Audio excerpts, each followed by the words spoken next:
এবারে দেখছেন হযরতে আমিনা আমার নবী মুস্তাফার মা। সুবহানাল্লাহ, তিনি বালিশের উপরে মাথা দিয়ে শুয়ে আছে গো।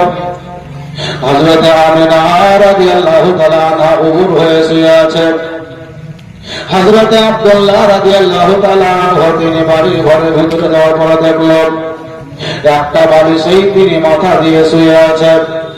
হযরতে আমিনা আমার নবী মুস্তাফার জননী মা, তিনি যেন ফুপড়ে ফুপড়ে অন্তরকে ফাটিয়ে কান্না করে, আর চোখের পায়টা ঝরে একদম বালিশটা ভিজে গেছে, একেবারে ফুপড়ে ফুপড়ে কান্না করে। বেটা আমার নবী মুস্তাফার মা হযরতে আমিনা রাদিয়াল্লাহু তাআলা আনহা তিনি বালিশের মাথাটা ভোর করে দিয়ে একেবারে চোখের পানি ফেলে বালিশটাকে ভিজিয়ে দিয়ে ফুপড়ে ফুপড়ে কান্না করে।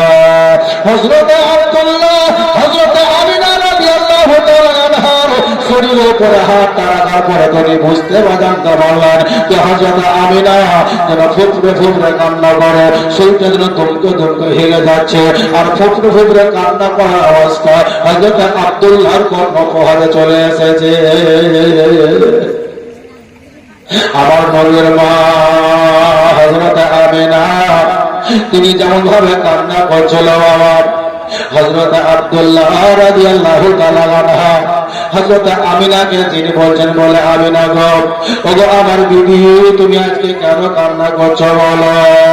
গতকালকে তো কান্না করনি, তার আগে দিনে তো তোমার চোখ থেকে পানি ঝরেনি। ওগো আমার বিবি আমিনা, আজকে রাত্রিতে হঠাৎ করে তোমার চোখ থেকে পানি ঝরার কারণটা ব্যক্ত করে বুঝিয়ে দাও, তুমি কান্না কেন করছো গো? আমিনা, তোমার চোখের পানিতে বালিশটা যেন ভিজে গেছে গো আমিনা।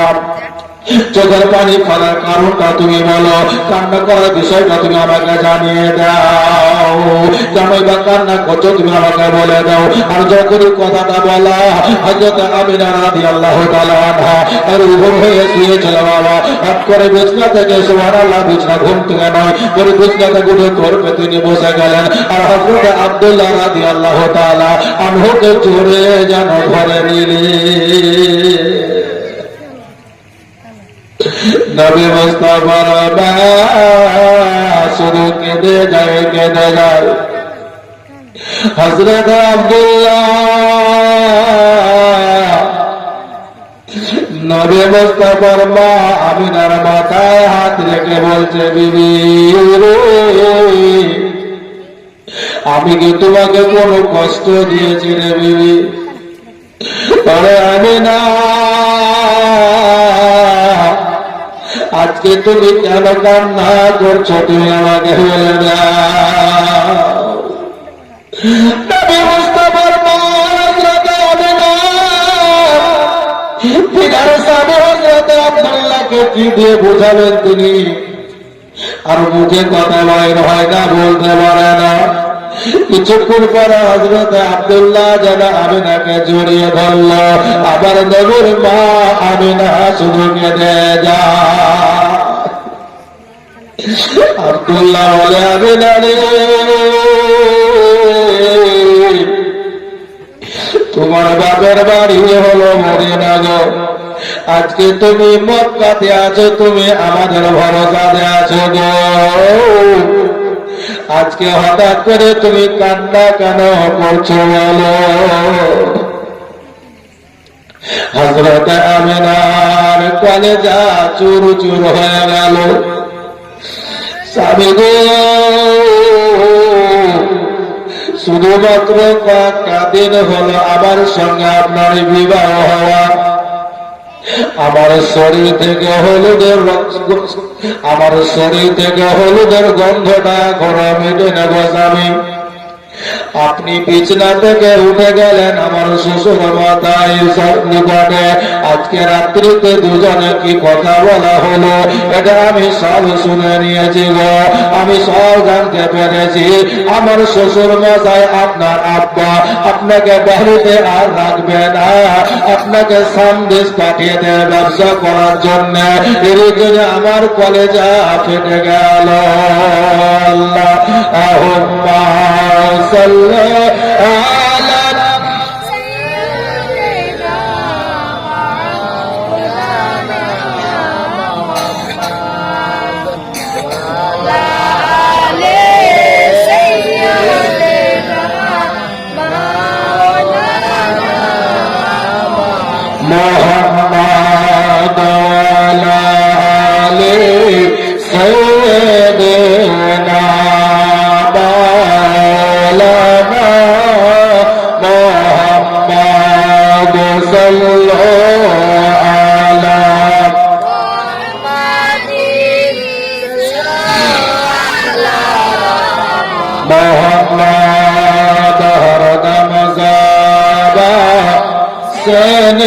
কালা পাখনাবে আর নামাজাবাদ সাধিয়ানা মোহাম্মদ বাঁচতে যদি না পারা যায় বিলালের ভালোবাসা বাঁচতে যদি না পারা যায় বিলালের ভালোবাসা আর মরুর বুকে কি হবে রে এ জীবনের দাসা গো নবী এ জীবনের দাসা আমার প্রাণের দয়ার নবী আমার প্রাণের মায়ার নবী তুমি দাও না কেন দেখা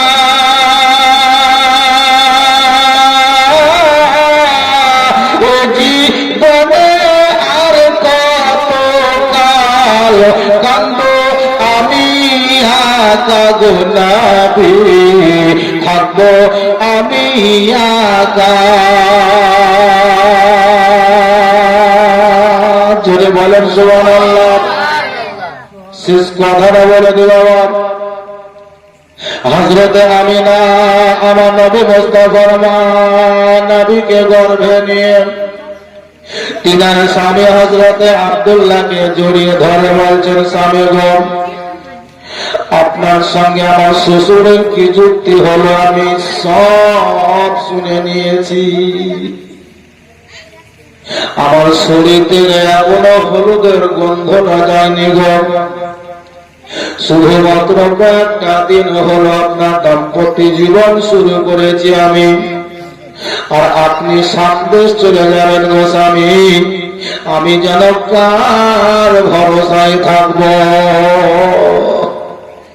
এই জন্য আমি কান্না করছি আমি তো মক্কাতে কাউকে চিনি না বা জানিয়ে না আপনি চলে যাওয়ার পরে আমার যা যারা আছে যা বড় যা মেজ যা সেজ যা লব যা যা যতগুলো আছে এরা আমাকে ভালোবাসবে কি বাসবে না আমার আদৌ জানা নাই স্বামী গো আপনি তো আমাকে ছেড়ে চলে যাবেন আমি কার ভরসায় থাকবো